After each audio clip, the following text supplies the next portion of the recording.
বহুল প্রশংসিত সিনেমা চোখের বালিতে জুটি বেঁধেছিলেন বলিউড সুন্দরী ঐশ্বরিয়া রায় ও টলিউডের তুমুল জনপ্রিয় অভিনেতা প্রসেনজিৎ চট্টোপাধ্যায়। দর্শক প্রিয় তো হয়েছেই, ভারতের জাতীয় চলচ্চিত্র পুরস্কার সহ বেশ কিছু সম্মান অর্জন করে নেয় ঋতুপর্ণ ঘোষ নির্মিত এই ছবিটি। 2003 সালে মুক্তিপ্রাপ্ত এই সিনেমায় প্রসেনজিৎ ও ঐশ্বরিয়ার কয়েকটি অন্তরঙ্গ দৃশ্য ছিল। সেসব দৃশ্যের বিষয়ে এতদিন পর মুখ খুললেন প্রসেনজিৎ।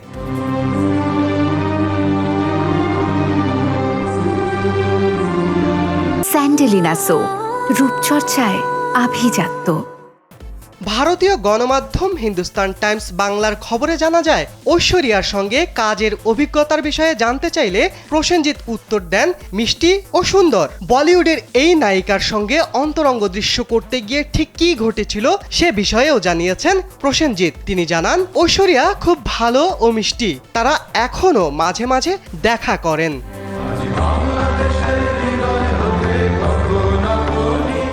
অভিনেতা আরও জানান, ঐশ্বরিয়া শুটিং সেটে সাবেকি বাংলা খাবার দিয়ে প্রাতরাশ সারতেন। মাঝে মধ্যে তাদের মধ্যে খাবারের আদান প্রদান হতো, এতে তাদের বন্ধুত্ব আরও গাঢ় হয়ে ওঠে। এছাড়া প্রসেনজিতের সঙ্গে ছবিটির নির্মাতার তর্ক হলে তা সামাল দিতেন ঐশ্বরিয়া। এসব মিলিয়ে প্রসেনজিতের সঙ্গে ঐশ্বরিয়ার ভালো সম্পর্ক গড়ে ওঠে।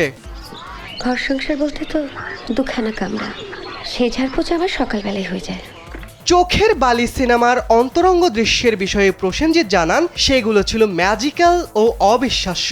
অভিনেতা বলেন, যখনই আমরা সেটে যেতাম একটা ম্যাজিক হতো। ছবিতে আমাদের অনেক সাহসী দৃশ্য ছিল, তবে নির্মাতা সেখানে থাকায় সবকিছু ঠিকঠাকভাবে হয়ে যেত।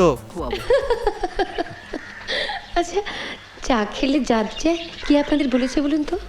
ঐশ্বরিয়ার স্বামী অভিষেক ও শ্বশুর অমিতাভ বচ্চনের প্রশংসা করেছেন প্রসেনজিৎ। তিনি জানান, অভিষেক তার দেখা সবচেয়ে মিষ্টি ছেলেদের মধ্যে একজন, তারা দুজনই খুব ভালো। শিবলি আহমেদ, কালবেলা।